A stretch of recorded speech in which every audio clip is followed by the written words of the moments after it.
Alors là, je suis en Ariège, au niveau de la commune du Mas d'Asile, où il y a une très très belle grotte, on peut passer en voiture, et c'est vraiment magnifique, vraiment à voir, donc en Ariège.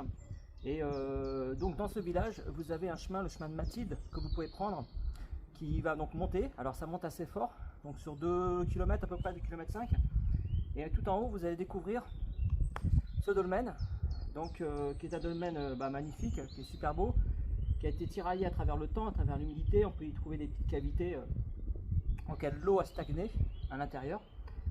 Donc les dolmens, donc, on peut les dater de 3000, certains de 5000 et voire 1700 ans avant Jésus-Christ.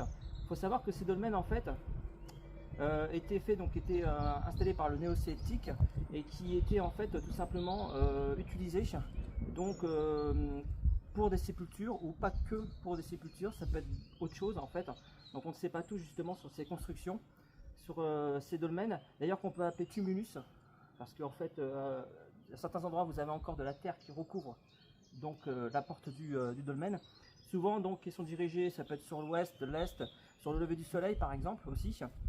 Et ce genre en fait de construction est vraiment incroyable, parce qu'en fait ils utilisaient donc à l'époque plusieurs techniques, donc des pierres qu'ils pouvaient trouver en fait et qu'ils arrivaient à déplacer, et grâce en fait au tumulus ils pouvaient les bloquer grâce à la terre. Ils utilisaient aussi le bois en fait pour noyer le bois, et le bois en fait gonflait et cela écartait les pierres et ça permettait de les disposer.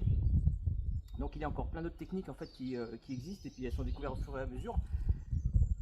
Que certains faisaient en fait à l'époque, enfin très très lointaine, c'est que quand il y avait quelqu'un, la personne qui était la plus éclairée, la plus intuitive d'un groupe, voilà, qui était on va dire le chef, ce qui se passait c'est qu'une fois que ce chef en fait décédait, mourait, il fallait bien le remplacer.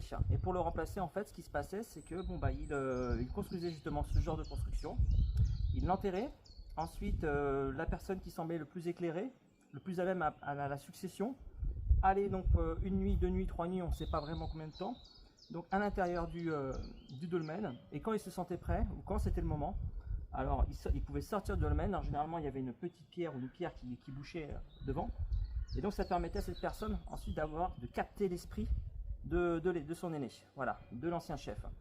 Donc évidemment il y a beaucoup de légendes autour des dolmens, au sujet de leur construction, au sujet de leur datation, au sujet de ce qu'ils faisaient dessus.